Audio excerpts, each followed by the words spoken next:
खबर का हुआ असर। रंजीत सागर झील से मछलियां चुराने वालों पर दबिश। अवैध रूप से मछली पकड़ रहे पंजाब के मछुआरे खदेड़े गए। मछलियां पकड़ने के लिए डाले गए जाल भी किए जब्त।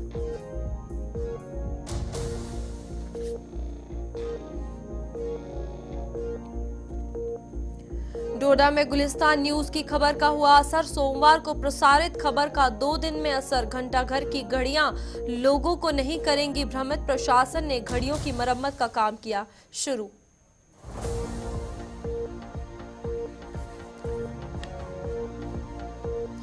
भद्रवाह के साथ साथ डोडा में भी बढ़ेगा पर्यटन। डोडा में बड़े स्तर पर परियोजनाओं पर काम जारी।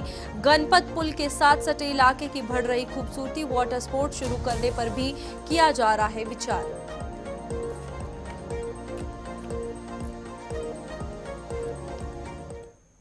नमस्कार, जम्मू कश्मीर के इस बुलेटिन में आप सभी का स्वागत है और मैं हूं आपके साथ रूपाली शर्मा। तो चलिए बुलेटिन की शुरुआत करते हैं। गुलिस्तान न्यूज चैनल की एक और खबर का असर देखने को मिला है। कठुआ की रंजीत सागर झील में जम्मू कश्मीर के हिस्से से बड़े पैमाने पर हो रही मछली चोरी मामले में मछली पालन विभाग ने व्यापक स्तर पर अभियान चलाकर पंजाब से अवैध रूप से मछली पकड़ने के लिए आए मछुआरों को वहां से खदेड़ दिया है। इस दौरान जम्मू कश्मीर के हिस्से की झील में मछलियों को अवैध रूप से पकड़ने के लिए डाले गए जाल भी जब्त किए गए हैं। आपको बता दें, ये कार्रवाई गुलिस्तान न्यूज द्वारा खबर दिखाए जाने के एक दिन बाद की गई। रंजीत सागर झील में अवैध रूप से मछलियां पकड़ने के मामलों के बीच प्रशासन ने मछली पालन विभाग को स्टीमर उपलब्ध करवाया है। विभागीय टीम की दबिश से मछली चोर पंजाब की ओर भागने को मजबूर हो गए हैं। तो आप देख सकते हैं कि किस तरीके से गुलिस्तान न्यूज पर चलाई गई खबर का ये बड़ा असर देखने को मिला है, जहां पर पंजाब से आए हुए मछुआरे रंजीत सागर डैम, जो कि जम्मू कश्मीर के हिस्से में आता है, वहां से मछलियां चोरी जो है वो कर रहे थे और पंजाब जो है लेकर उसकी बिक्री करते थे। जिसके बाद प्रशासन की ये बड़ी कार्रवाई, जम्मू कश्मीर पुलिस की ये बड़ी कार्रवाई इस पर देखी गई और जो भी अवैध रूप से मछलियां पकड़कर लेके जा रहे थे उनको खदेड़ा गया, उनके जाल भी जो है जब्त किए गए। तो साफ तौर पर ये एक बड़ी पहल जो है अब जम्मू कश्मीर पुलिस की तरफ से है, क्योंकि गुलिस्तान न्यूज की ये बड़ी असर खबर का देखने को मिला है, जहां पर मछुआरों पर ये एक्शन जम्मू कश्मीर पुलिस का है। इस पर अधिक जानकारी लेंगे, हमारे साथ हमारे संवाददाता रंजीव मेहता जुड़ चुके हैं। रंजीव, बताइए कि सबसे पहली बात, खबर का असर हुआ है, ये गुलिस्तान न्यूज के लिए भी एक बहुत बड़ी बात है, और क्या कुछ कहना चाहेंगे किस तरीके से ये मछलियां चोरी का कारोबार जो है वो चल रहा था और अब क्या कुछ किया गया है? देखिए रूपाली, मैं यहाँ पर बताऊं कि जो गुलिस्तान द्वारा 2 दिन पहले ही एक प्रमुखता से ये खबर चलाई गई कि रंजीत सागर जो डैम है, जो झील है रावी दरिया में, वहां पर पंजाब के जो मछली चोरी करने के लिए जो लोग आते हैं उनका एक बड़ा खेल चल रहा था। रोजाना क्विंटलों के हिसाब से जो मछली थी वो झील से, जो जम्मू कश्मीर की हिस्से की झील का हिस्सा है, वहां से चोरी करके ले जा रहे हैं। क्योंकि वहां पर जो जम्मू कश्मीर जो हमारे यूटी के जो मछली पालन विभाग है उसके पास पर्याप्त सुविधा नहीं थी, जिसके चलते वहां पर जो मछली चोर है वहां पर इसका लाभ उठाकर दरिया के बीच से मछली चोरी करके ले जाते थे। हमारी खबर चलने के बाद प्रशासन जो है हरकत में आया। जिला उपायुक्त जो डिस्ट्रिक्ट कठुआ राकेश मीनास की पहल के बाद कल देर शाम को एक अभियान चलाया गया और जिसके तहत जो मछुआरे हैं उनको वहां से खदेड़ा गया, जो चोरी करने आए थे रंजीत सागर झील में, उनको खदेड़ा गया मछली पालन विभाग के लोगों द्वारा। क्योंकि आपको बताऊं कि संसाधनों की इतनी ज्यादा कमी थी कि वह लोग सारे किनारे पर बैठकर सिर्फ देखते थे कि मछली चोरी हो रही है, लेकिन कुछ कर नहीं पा रहे थे। जिसके चलते इसी कठुआ ने इसका संज्ञान लिया और उन्होंने मछली पालन विभाग को एक बोट उपलब्ध कराई। क्योंकि खबर में हमने बताया था कि मछली पालन विभाग के पास के लिए रंजीव, कितना ज्यादा जरूरी था इस पर कार्रवाई होना, क्योंकि जिस तरीके से पंजाब से आके मछुआरे चोरी कर रहे हैं, ये बहुत पहले संज्ञान ले लेना चाहिए था और इसमें उनको शय ही मिली जब तक कार्रवाई नहीं हुई। और अब इस कार्रवाई के बाद किस तरीके से स्थिति देखने को मिलेगी? देखिए रूपाली, इस कारण मुख्य ये है कि पिछले 9 महीने से जम्मू कश्मीर के मछली पालन विभाग की तरफ से जो टेंडर लगाया जाता है मछली पकड़ने के लिए, क्योंकि राजस्व कोई 1.25 करोड़ का राजस्व हर साल यहाँ से इस मछली के इस झील से मिलता था राज्य सरकार को, वो नहीं टेंडर नहीं होने की वजह से पंजाब ने अपने हिस्से में टेंडर पहले ही कर दिए थे, जिसके चलते उनकी जो ठेकेदार थे या उनके साथ जो मछली चोरी करने वाले लोग थे वह उनके साथ मिली भगत करके यहाँ से चोरी करके रोजाना क्विंटल के हिसाब से मछली ले जा रहे थे। जब इस खबर चलने के बाद विभाग भी हरकत में आया, जिला प्रशासन ने भी इसका संज्ञान लिया और लगातार इस पर नकेल कसने के लिए बोट को दी मछली पालन विभाग के लोगों को, और उन्होंने पेट्रोलिंग के दौरान देखा कि जाल बिछाए हुए कुछ मछुआरे जो पंजाब के थे जो मछली पकड़ने आए थे, वह जैसे ही बोट को 5 साल देखा और वहां से भाग खड़े हुए, और लेकिन जो मछली पालन विभाग के लोग गए थे उन्होंने उनके जाले जो है वो जब्त कर लिए गए हैं। इसमें अभी जो मछली पालन विभाग के जो जिला के उप निदेशक हैं उन्होंने हमें बताया कि पवन पाल शर्मा जी जिन्होंने बताया कि रंजीव, अगर बात की जाए मछुआरों के हवाले से कितना ज्यादा जरूरी है जो मछली पालन विभाग है, ना ही सिर्फ ये एक दिन की कार्रवाई बल्कि इस तरीके के पेट्रोलिंग वो आगे भी करते रहे ताकि दोबारा से चोरी या शय इन मछुआरों को ना मिले चोरी करने के लिए। यही बताया, रूपाली मैं बता रहा था कि जो उप निदेशक हैं उन्होंने बताया कि उनके पास संसाधनों की कमी थी। एक बोट पहले थी वो भी खराब हुई थी काफी देर से, बोट 2 से 3 नई बोटें उनको चाहिए ताकि ये पेट्रोलिंग जो है पूरे तरीके से हो पूरी झील के अंदर और चोरी ना हो, और साथ में जो टेंडर प्रक्रिया है उसका भी वो भी शुरू होनी चाहिए, लेकिन बिल्डर नहीं आ रहे थे जिसके चलते टेंडर जो है वो दिन ब दिन लटकता जा रहा था। आज फिर से टेंडर विभाग ने निकाल दिया है और जैसे ही टेंडर होगा इस पर लगेगा, लेकिन उसके साथ साथ विभाग को भी। ठीक है रंजीव, बहुत बहुत धन्यवाद हमारे साथ जुड़ने के लिए और तमाम जानकारी देने के लिए। तो यहाँ पर बड़ा असर गुलिस्तान न्यूज का, जहाँ पर अब मछली पालन विभाग और जम्मू कश्मीर पुलिस की कार्रवाई देखने को मिली और पंजाब से जो मछुआरे रंजीत सागर डैम में आके मछली चोरी करते थे उनके जाले जब्त किए गए और कड़ा संज्ञान जो है वो लिया गया। इसी के साथ आपको बता दें दूसरी ओर गुलिस्तान न्यूज पर सोमवार को प्रसारित की गई खबर का भी 2 दिनों में असर देखने को मिल रहा है। सोमवार को आपको बता दें कि गुलिस्तान न्यूज ने बताया था कि किस तरह डोडा शहर के बीचों बीच घंटा घर चौक पर लगी सभी गाड़ियां अलग अलग समय बताकर लोगों को भ्रमित करने में कोई कसर नहीं छोड़ रही हैं। सभी घड़ियों में अलग अलग समय दिखने से लोग पशोपेश में थे और इसकी खबर प्रसारित होने के बाद अब प्रशासन हरकत में आया है और आज इन घड़ियों की मरम्मत शुरू कर दी गई है। प्रशासन की एक टीम मौके पर घंटा घर पहुंच चुकी है और इन घड़ियों की मरम्मत या फिर इन्हें बदलने का काम जो है वो किया जा रहा है। तो साफ तौर पर तस्वीरों में आप देख सकते हैं कि किस तरीके से घड़ियों को बदलने का काम किया जा रहा है।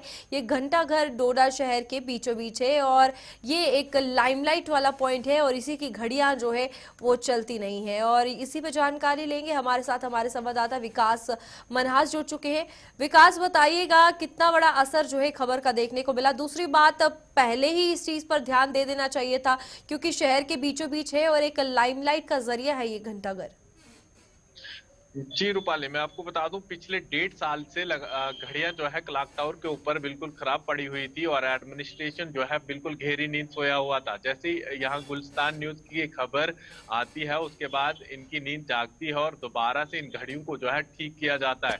लेकिन इनमें से भी एक घड़ी जो है बिल्कुल अभी भी खराब है जिसको रिपेयर हो सकता है कुछ दिन के अंदर दोबारा से कर दे, लेकिन 2 साइड से जो है टाइमिंग अब प्रॉपर तरीके से इन घड़ियों के ऊपर चल रही है, क्योंकि एक तरफ इस क्लॉक टावर को डोडा की शोभा बढ़ाने के लिए बना दिया गया था, लेकिन लगातार लोग जो है जब भी यहाँ पर सेल्फी लेते थे या इस तरह की कोई वीडियो बनाते थे तो कहीं ना कहीं लोग जो है इस तरह की बात आवाज निकालते थे कि आकर घड़ियां जो इसके ऊपर लगाई गई हैं तो प्रॉपर तरीके से टाइमिंग क्यों नहीं है। तो लगातार एडमिनिस्ट्रेशन जो है इस पर ध्यान नहीं दे रहा था, तो कहीं ना कहीं अब इस खबर का इम्पैक्ट पड़ा है। तो इसके बाद यहाँ की एडमिनिस्ट्रेशन ने इसको देखा है और आने वाले समय में यहाँ पर हो सकता है कि इन घड़ियों को चेंज भी किया जा सकता है और प्रॉपर तरीके से इन पर टाइमिंग भी चलेगी।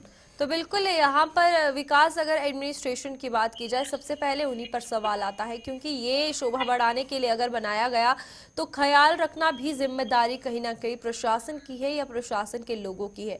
अब यहाँ पर डोडा के हवाले से बात की जाए तो सरकारी कामों में इतनी ज्यादा कमियां क्यों पाई जाती है विकास, ये भी एक सवाल है। देखिए, एक तरफ से अगर कोई मान लीजिए कोई डीसी है, वो अपना ऑर्डर किसी तरह से भी जारी कर देते हैं और बाकी सारा काम जो है बाकी अफसरों को करना होता है, लेकिन यही अफसर जो है इस तरह से इग्नोर करते हैं और इन सब चीजों पर ध्यान नहीं देते हैं। तो कहीं ना कहीं इन सब चीजों की वजह से बहुत सारे काम जो है पीछे रह जाते हैं और कहीं ना कहीं ये सवाल जो है खड़े होते हैं। वरना देख लीजिए, इतने लंबे समय से जो घड़ियां खराब पड़ी थी, आज दोबारा से आकर यहाँ पर उन लोगों ने यहाँ पर अपने मैकेनिक लाए थे और इन घड़ियों को ठीक किया। और एक तरफ से मतलब 3 घड़ियां हैं तीनों साइड से, तो 2 घड़ियां चल पड़ी है, तो एक घड़ी अभी शायद हो सकता है खराब है, उसको भी रिपेयर कर दिया जाएगा। लेकिन बड़ा सवाल यहाँ से ये पैदा होता है कि आखिर ये लोग जो है चाहते क्या हैं और क्यों जो है डोडा का नाम लोगों खराब का करने इसमें पे क्या तुले कुछ हुए। कहना है विकास, क्योंकि लोगों की भी एक अहम जिम्मेदारी है कि वो एडमिनिस्ट्रेशन को ही लोग बताते हैं, लेकिन यहाँ पर एडमिनिस्ट्रेशन जब खुद ध्यान देने नहीं आ रहा तो डोडा के लोग सामने आए कि ऐसा है, गुलिस्तान न्यूज़ पर खबर दिखाई गई, फिर एडमिनिस्ट्रेशन कई जो सोई हुई नींद है उससे जागा है। तो यहाँ पर अभी डोडा के लोगों का क्या कुछ कहना है कि ये क्लॉक टावर सिर्फ दिखावे के लिए है या फिर लोगों को सच में टाइम आते जाते या फिर शोभा बढ़ाने के लिए बनाया गया?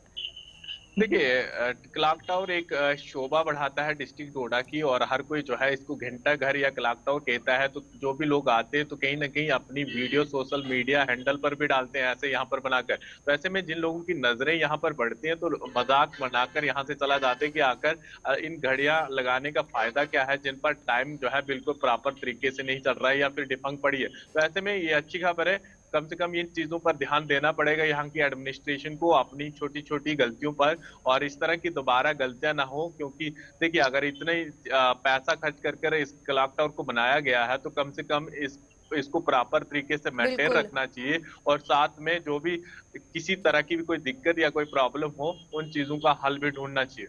तो बिल्कुल यहाँ पर जिस तरीके से काम किया जाता है किसी जगह का, जिले का, या फिर उसकी शोभा बढ़ाने, विकास की जिस तरीके से बात करते हैं हम विकास, तो यहाँ पर विकास की जगह मजाक जो है वो बन रहा है। तो इस पर क्या कुछ कहना चाहेंगे, क्या प्रतिक्रिया आपकी भी है और लोगों की भी है? देखिए, एक तरफ से एडमिनिस्ट्रेशन जो है बहुत सारे प्रोग्राम या इस तरह की कोई स्कीमें लाता है लोगों के लिए कि आपको इस चीज का बेनिफिट है। अगर वही प्रॉपर तरीके से ग्राउंड पर ना हो तो कहीं ना कहीं निराशा जो है लोगों के अंदर होगी। तो ऐसे में देख लीजिए, अगर ये क्लॉक टावर डोडा की शोभा बढ़ाता है तो शोभा बढ़ाते समय सब लोगों की नजरें इसके ऊपर, क्योंकि तिरंगा लहरा रहा है और नीचे अगर घड़ियां टाइम नहीं दे रही है तो कहीं ना कहीं एक अजीब सा ख्याल आता है लोगों के अंदर कि आकर ये सब चीजें चल क्या रही है। और कई लोग जो है इस तरह के भी सवाल उठाते हैं कि अगर क्लॉक टावर पर टाइम ठीक नहीं है तो डोडा के भी जो काम है तो वो कैसे चल रहे होंगे बाकी सारी जगहों पर। ऐसे में बिल्कुल। एडमिनिस्ट्रेशन को ये प्रॉपर तरीके से ध्यान रखना पड़ेगा और इन सब चीजों पर और अपनी छोटी छोटी गलतियों को मानना भी पड़ेगा और खुद इस चीज को मेंटेन भी रखना पड़ेगा, ताकि जो भी लोग बाहर से आए तो गलत इम्पैक्ट यहाँ के लोगों पर ना पड़े और साथ में बाहर के लोग आकर यहाँ की तारीफ कर भी जाएं। ठीक है विकास, जुड़े रहिए हमारे साथ अगली खबर पर भी। और यहाँ पर डोडा की अगर बात की जाए तो ये एक बड़ा सवाल है, जिस तरीके से घंटा घर की अगर बात की जाए, समय ही ठीक नहीं दिखाया जाता तो समय पर काम कैसे ठीक होगा, ये डोडा एडमिनिस्ट्रेशन के लिए एक सवाल है। क्योंकि यहाँ पर घंटा घर की घड़ियाँ खराब है, लोग मजाक बना रहे हैं, जिसको शोभा बढ़ाने के लिए बनाया गया था वो खुद ठप की ठप पड़ी है। और जागरूक जो है वो आम आवाम कर रही है कि प्रशासन नींद से जागे और यहाँ घंटाघर की मरम्मत करें। आगे बढ़ते हैं, जहां पर भद्रवाह के पर्यटन स्थल जहां अब देश विदेश के पर्यटकों के लिए आकर्षण का केंद्र बन रहे हैं, वहीं डोडा को भी अब पर्यटन के मानचित्र पर लाने की कोशिशों ने जोर पकड़ लिया है। डोडा में गणपत पुल के नजदीक बड़े स्तर की परियोजना पर काम शुरू हो गया है, जो संपन्न होने पर पर्यटकों को यहाँ खींचने में बेहद कारगर साबित होगा।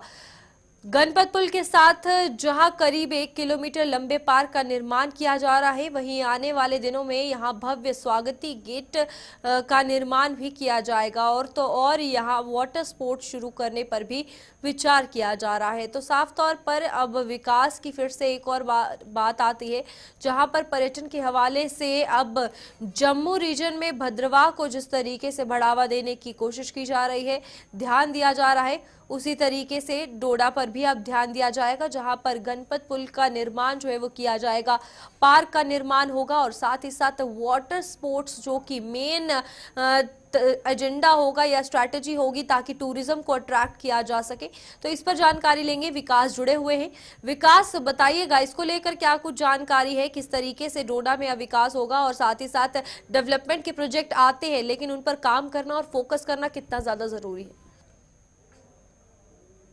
हमारे पास है जहां पर टूरिस्ट जो है घूमने फिरने आते हैं, तो ऐसे में डोडा का इम्पैक्ट जो है काफी अजीब सा लग रहा था। तो ऐसे में यहाँ की एडमिनिस्ट्रेशन ने अब बिल्कुल जो गणपत ब्रिज है वहां पर एक वेलकम गेट बना रही है, जहां पर जो भी लोग आएंगे, तो हर डिस्ट्रिक्ट के अंदर होता है या हर तहसील के अंदर इस तरह का वेलकम गेट होता है। तो ऐसे में लोगों की डिमांड थी कि कम से कम इस तरह की चीज बना दी जाए जिससे लोग जो है वहां पर जब भी आए अपना फोटो या कोई भी चीज ले। तो ऐसे में सेल्फी पॉइंट भी बना दिया जा रहा है, बाकी सारी जगहों पर सेल्फी पॉइंट देखने को मिलता था। तो यहाँ की एडमिनिस्ट्रेशन ने चाहा कि कम से कम इस चीज पर भी ध्यान दिया जाए और इसको बनाने के लिए काम शुरू हो चुका है और कुछ महीने के अंदर यानी 15 या 20 दिन के अंदर ही ये बनकर तैयार होने वाला है।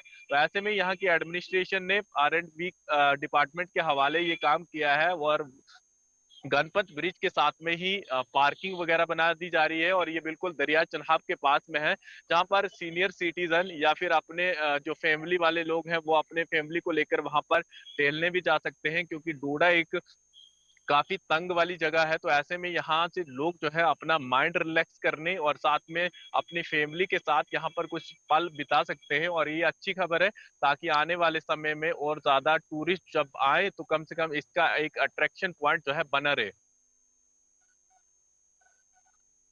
कि 1 किलोमीटर लंबा पार्क तो बनाया जा रहा है, लेकिन ये जिस तरीके से गणपत पुल की अगर बात की जाए, बिल्कुल कर्व पे है, एज पे है, जिस तरीके से चुनाव है, तो वहां पर सेफ्टी के हवाले से भी पहले काम करना पड़ेगा। अगर लोग वहां पर टूरिज्म के लिए लाया जा रहा है तो वहां भारी टूरिज्म होगा, सेफ्टी पहले है इन पहाड़ी क्षेत्रों में, उस तरीके से क्या कुछ जानकारी है?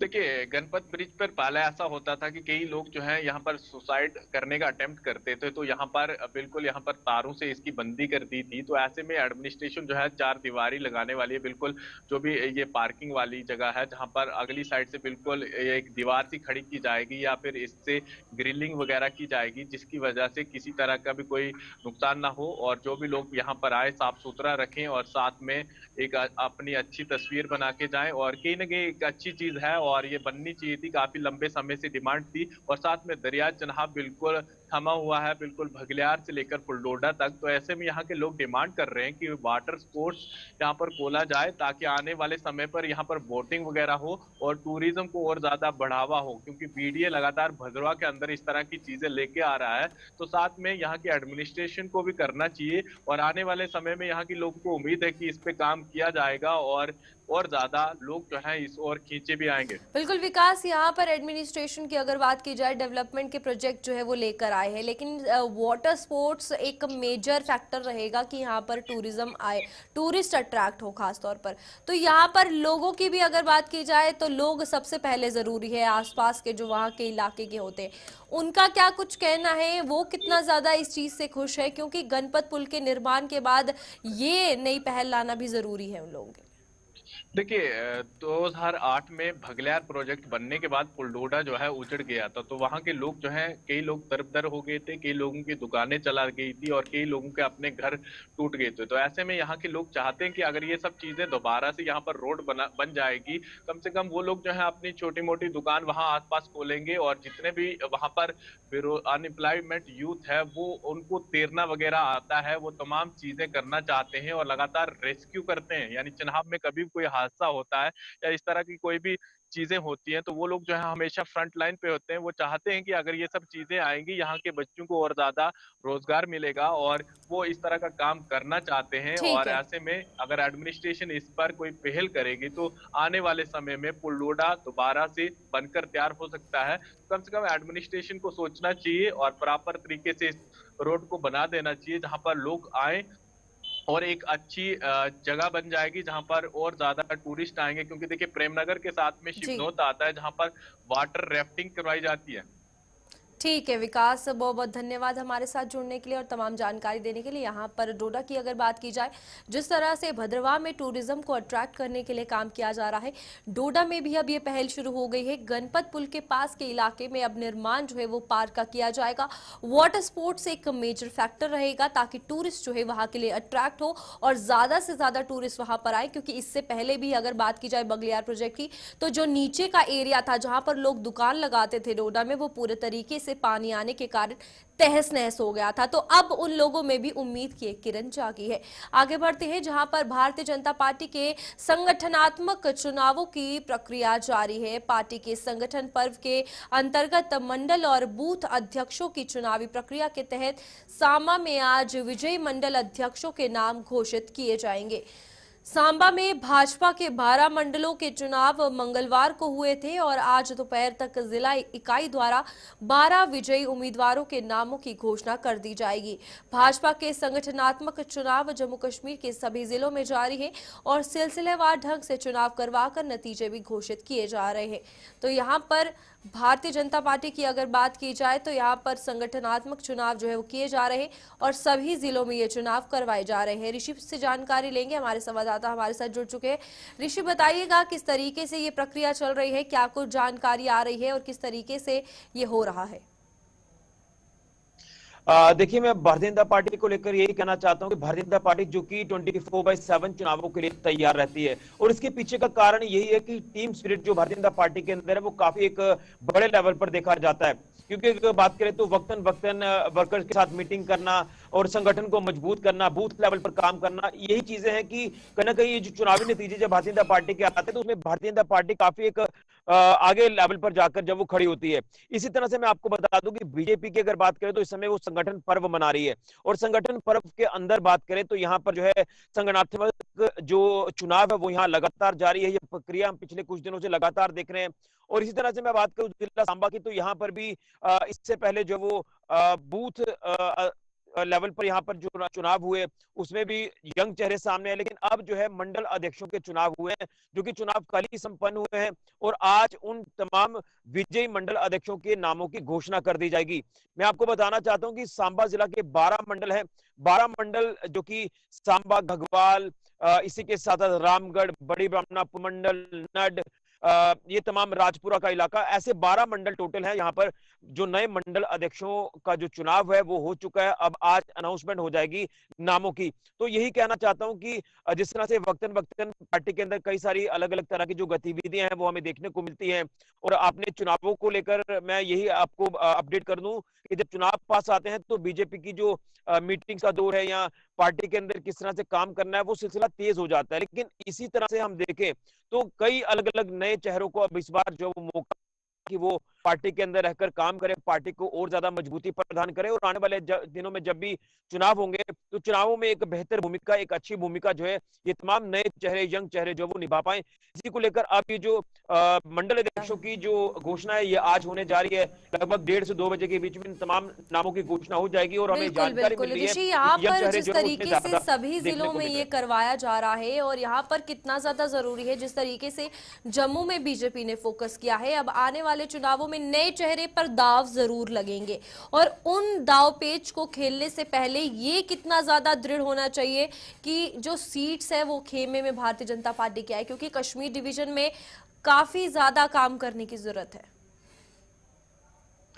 देखिए, मैं जब भी कोई ऐसी कोई परिस्थिति सामने आती है तो उसमें अगर बात करें तो अगर जीत हासिल करनी है तो ऑब्वियस सी बात है कि ग्राउंड लेवल पर काम करने की जरूरत रहेगी। और जब ग्राउंड लेवल पर काम किया जाएगा तो उसमें बूथ लेवल पर काम होगा, मंडल लेवल पर काम होगा, और फिर वो जिला लेवल पर जब ये चीजें सामने आएंगी तो ऑब्वियस सी बात है कि जब आपका बेस मजबूत होगा तो आगे आने वाले वक्त में किसी तरह की कोई प्रॉब्लम या दिक्कत आपको नहीं आने वाली है। इसी तरह से जिस तरह से पॉलिटिकल गतिविधियां लगातार पार्टी के अंदर देखी जा रही हैं और इसी के सिलसिले में अगर देखें तो यहाँ पर पार्टी को मजबूती प्रदान करने की कोशिश जो वो की जा रही है और यंग चेहरों को अगर सामने लाया जा रहा है तो ऑब्वियस सी बात है कि यंग चेहरे जो कि डायनामिक हैं, एनर्जेटिक होते हैं, तो वो और ज्यादा लोगों को साथ जोड़ेंगे। आपने पिछले दिनों में भी देखा कि सदस्यता अभियान भी भारतीय जनता पार्टी की तरफ से चला गया। तो मुझे लग रहा है कि जिस तरह से ये गतिविधियां पार्टी लगातार कर रही है इसका नतीजा कहीं ना कहीं पार्टी को चुनावों के वक्त में देखने को मिलता है जब पार्टी जो है वो जीत कर सामने आती है। हालांकि जम्मू कश्मीर की अगर बात करें तो यहाँ की परिस्थितियां जो वो आपने देखी कि भारतीय जनता पार्टी कहां पर स्टैंड किया।